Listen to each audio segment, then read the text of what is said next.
Cada manhã, a luz do alvorecer marca o início de um novo dia, até que o cintilar das estrelas e o brilho platinado da lua se revelem, anunciando no céu a chegada de uma nova noite.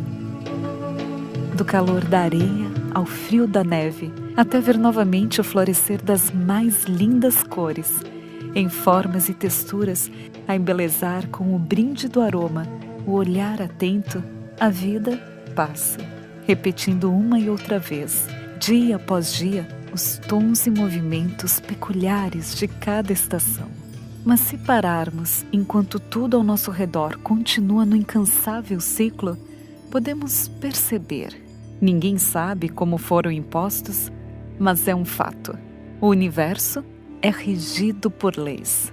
Leis tão intrigantes quanto inteligíveis. Leis que muitas vezes fogem da nossa limitada compreensão.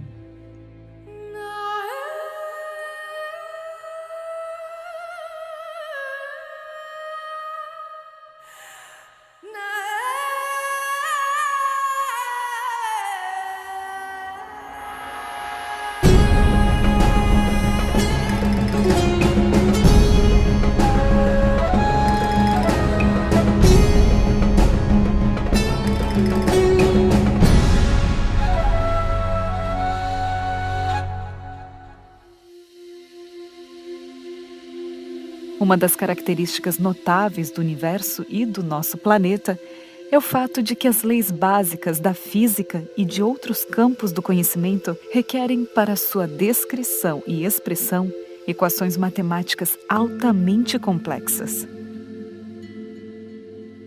Mesmo quando não é possível garantir que a aproximação matemática da natureza seja melhor, já que se trata de um estudo humano, é de se admirar que uma compreensão cada vez mais penetrante do universo e de seu funcionamento esteja justamente relacionada com o conhecimento cada vez mais profundo das matemáticas. Nosso conhecimento acumulado nos últimos 300 anos, principalmente, em termos de eficiência do método científico, e não só isso, como ele funciona exatamente, de onde sai essa eficiência. A gente compara modelos muito eficientes com modelos pouco eficientes. E a gente nota que, em comum, os muito eficientes têm a maneira de usar matemática na pesquisa. Sempre quando a gente aplica matemática na pesquisa, a gente consegue ir muito mais longe, consegue descobrir mais coisas. Os nossos modelos são menores e conseguem descrever uma variedade muito maior de coisas. Isso significa o quê? Que o universo é cheio de padrões matemáticos, que as coisas funcionam por padrões matemáticos. E quando a gente começa a estudar esses padrões matemáticos, fica muito difícil de fugir da conclusão de que qualquer coisa, para existir, ela precisa de padrões matemáticos. A existência é um padrão matemático, existir ou não existir é um padrão matemático. As coisas têm formas, têm propriedades, cada uma dessas coisas são elementos matemáticos. Quando você para pensar como a matemática está presente, sem que qualquer um de nós façamos teorias matemáticas, mas você tem leis, proporções, regras já presentes na natureza, tanto em fenômenos microcósmicos como macroscópicos, é difícil aceitar a ideia de que essa matemática tenha sido inventada. Você tem teorias matemáticas que foram construídas sem qualquer base natural, apenas com base lógica.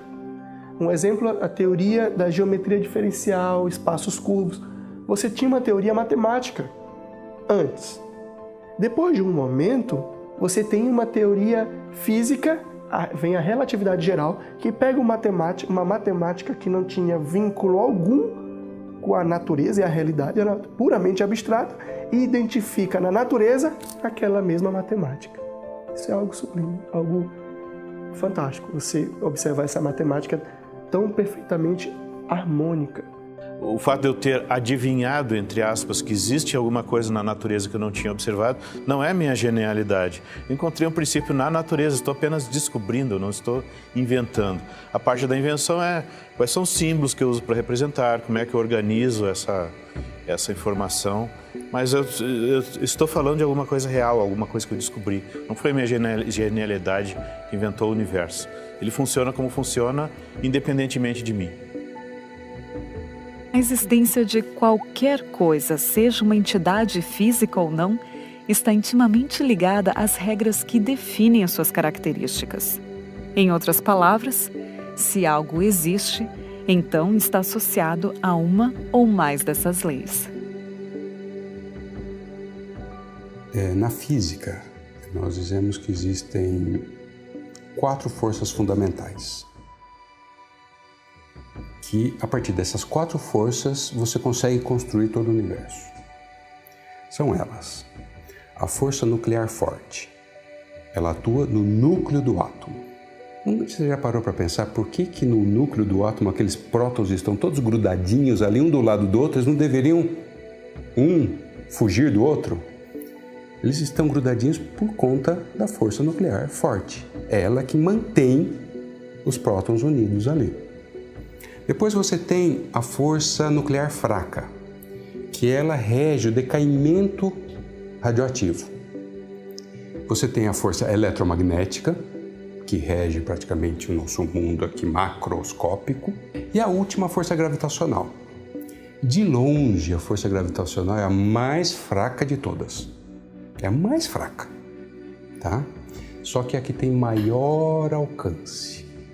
Daí, quando você vai medir essas forças, você percebe que as forças são proporcionais a determinadas grandezas. Vamos pegar a gravidade, por exemplo. A gravidade é proporcional. Você tem 2 objetos. Quanto maior massa, maior a força gravitacional, tá?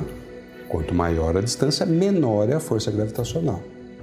E aí você vê a massa dos 2 objetos, você tem a distância e você calcula a força. Só que normalmente não bate exatamente aquilo. Você tem que pôr um fator ali e você vai ver que este fator é constante. O fenômeno da interdependência permeia toda a natureza e talvez seja um dos aspectos mais intrigantes do universo. Na grandeza colossal do macrocosmo e na complexidade praticamente infinita do microcosmo, é possível apreciar formas individuais que se encaixam elegantemente em função de um todo maior. Desde a forma como o universo funciona até a interação dos organismos com outros organismos e com seu ambiente físico, tudo parece funcionar com uma harmonia surpreendente. Podemos dizer que esta interdependência encontrada na natureza é semelhante à interdependência encontrada em um automóvel, um funcional e elegante objeto de transporte feito de componentes que interagem entre si e construído com materiais apropriados. Assim como um automóvel possui características observáveis, massa, altura, largura, potência de motor ou número de portas, o universo também possui características que podem ser expressas em números.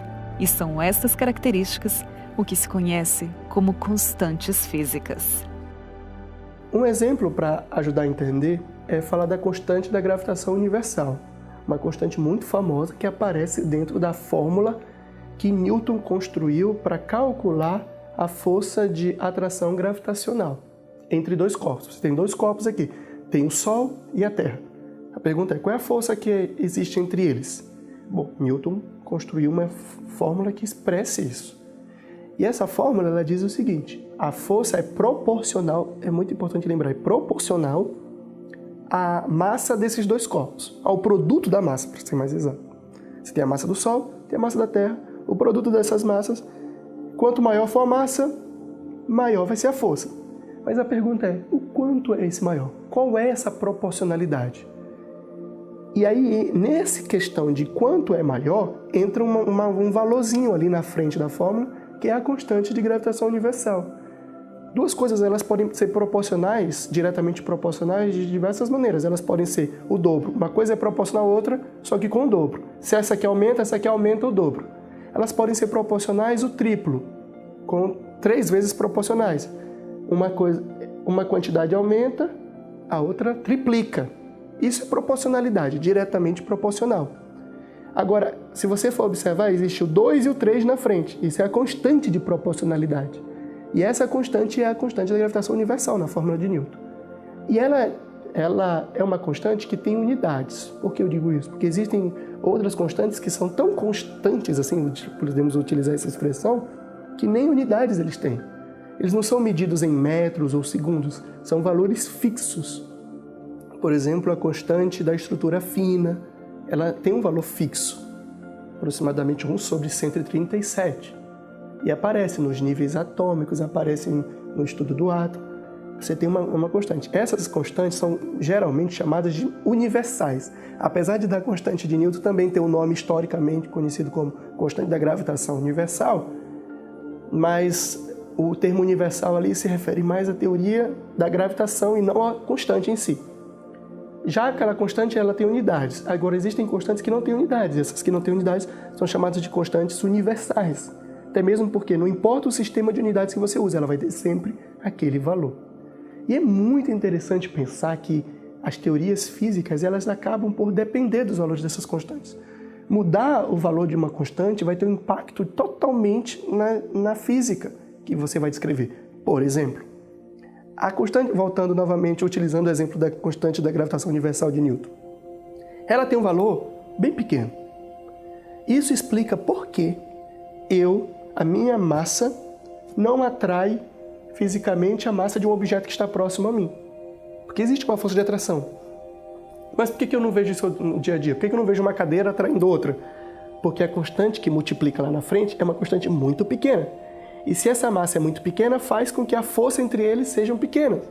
Diferente se você falar da massa da Terra e da Lua. São massas muito, muito grandes, então a força entre eles vai ser muito grande. Portanto, se você muda essa constante da gravitação universal e aumenta ela, você vai aumentar a força de interação.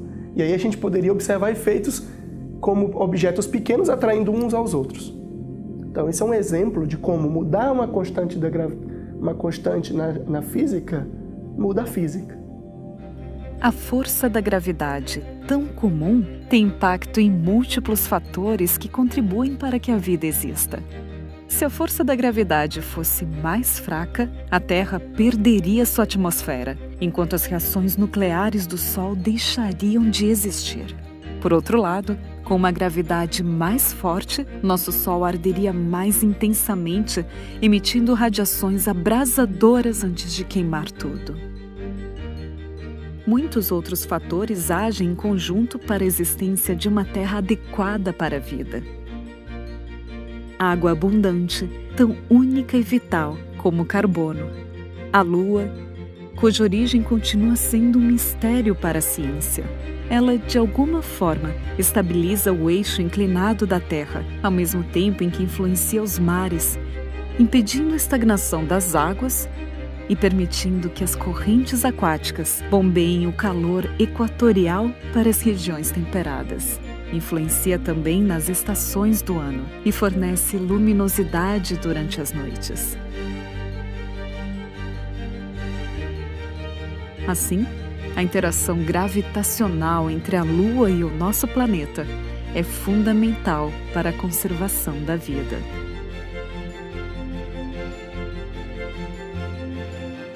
Well, actually the moon can influence life on Earth in various ways.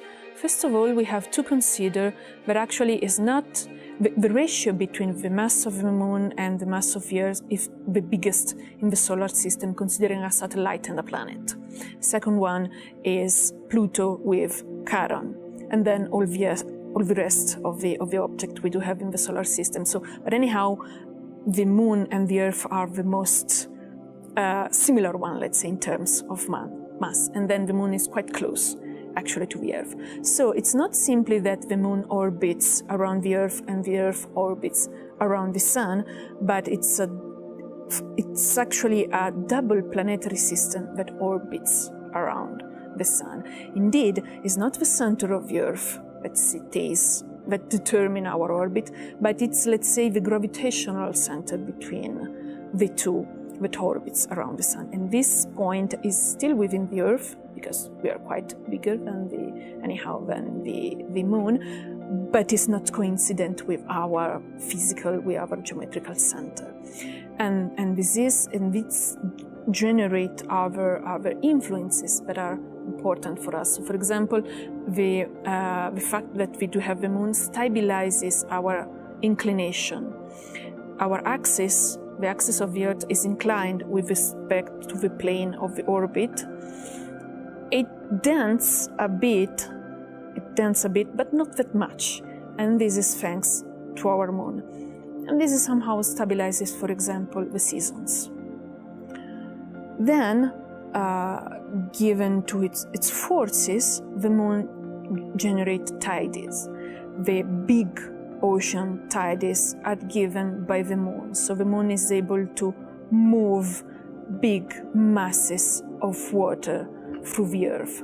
And of course, tide influence a lot our way to fish, for example, our way to move between seas and oceans, which is something really important, which is something we have to take into account when we plan to manage with the ocean.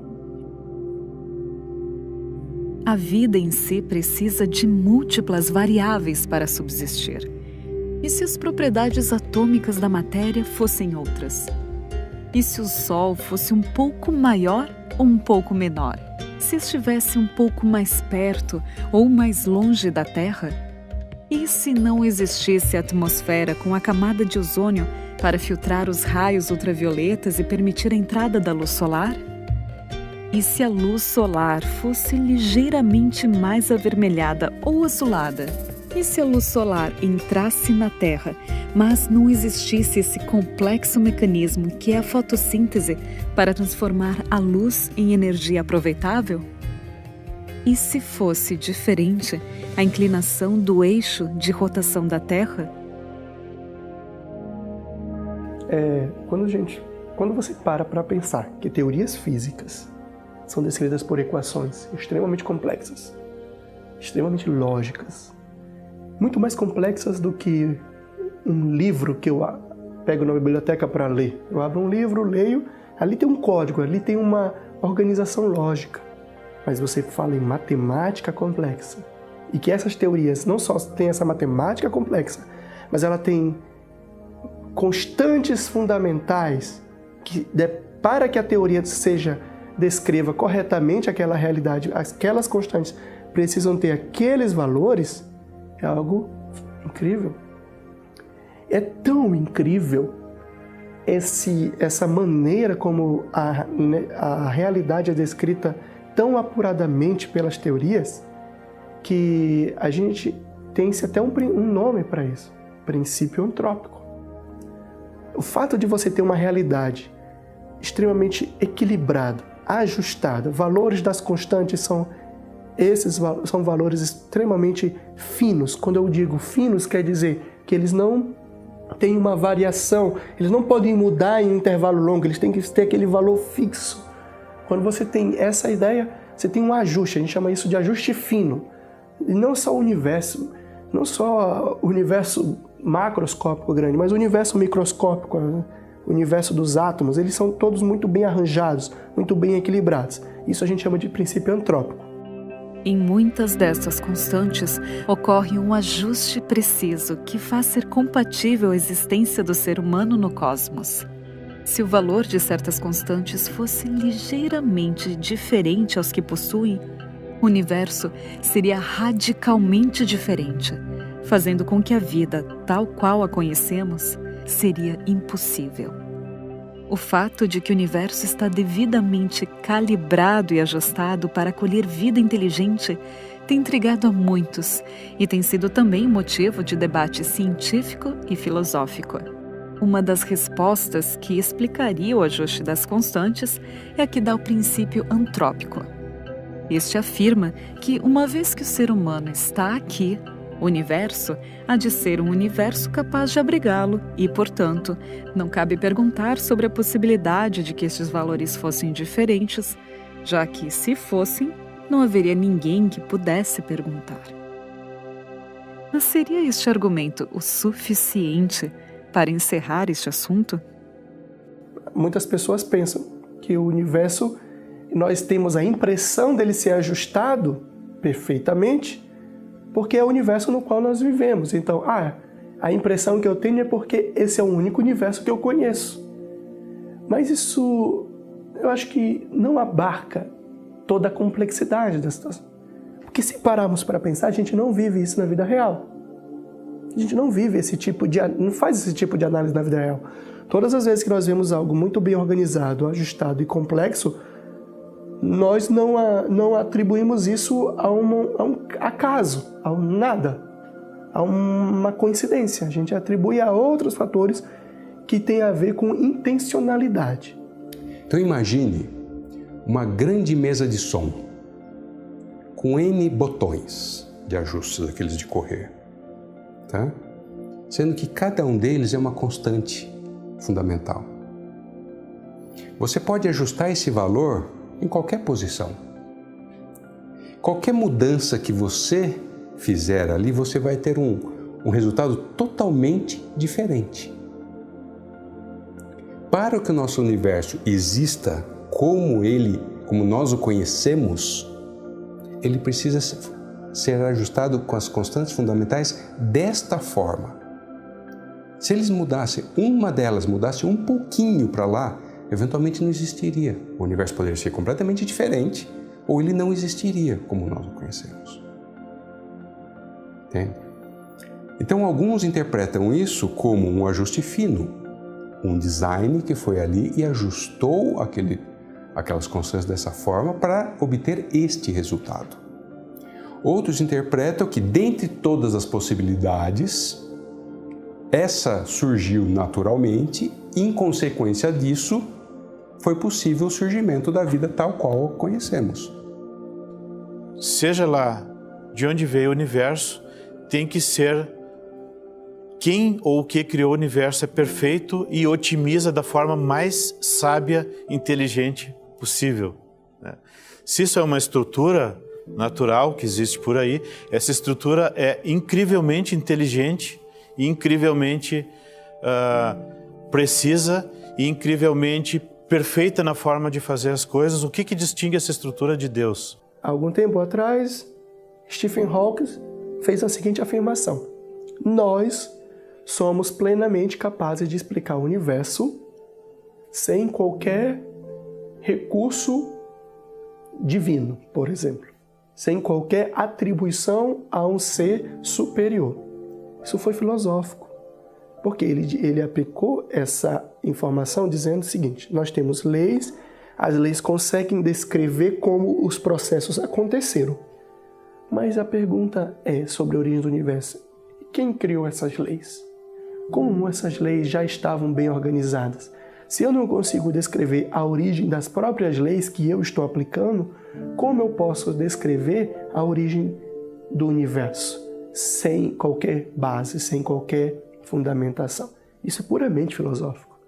Então esse é um exemplo de como grandes personalidades acabam por fazer afirmações filosóficas que recebem um peso de afirmações científicas e não são.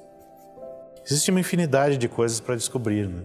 Então a gente não pode ser, por um lado, arrogante, dizer não, eu já sei tudo, ou a minha ideia sobre a realidade é a perfeita, ou alguém chega e afirma Deus não existe, ou Deus existe e eu não sei porquê, mas a gente tem que ter a humildade de, mesmo que eu ache que a minha ideia está correta, ela pode ser aperfeiçoada, ela pode ser melhorada, ela pode se tornar mais precisa. Eu não tenho como explicar as coisas que nós estudamos aqui baseado na Bíblia. Eu não considero a Bíblia um livro científico. Ela contém verdades científicas e existem coisas da natureza que não estão escritas lá. Simplesmente não estão, eu não tenho como explicar. Agora, eu não posso aceitar uma coisa, que é baseado nesses dados, nessas informações, se criar uma filosofia para dizer que o meu Deus não existe. São coisas distintas. O dado é dado. Agora, qual é a interpretação que nós damos para isso? Ao avaliar a quantidade, qualidade e as inter-relações das leis encontradas no universo, fica difícil ignorar que toda essa estrutura sugere que o universo não foi apenas projetado, mas sim incrivelmente bem projetado, de forma surpreendentemente mais eficiente do que tudo o que a humanidade jamais imaginou fazer.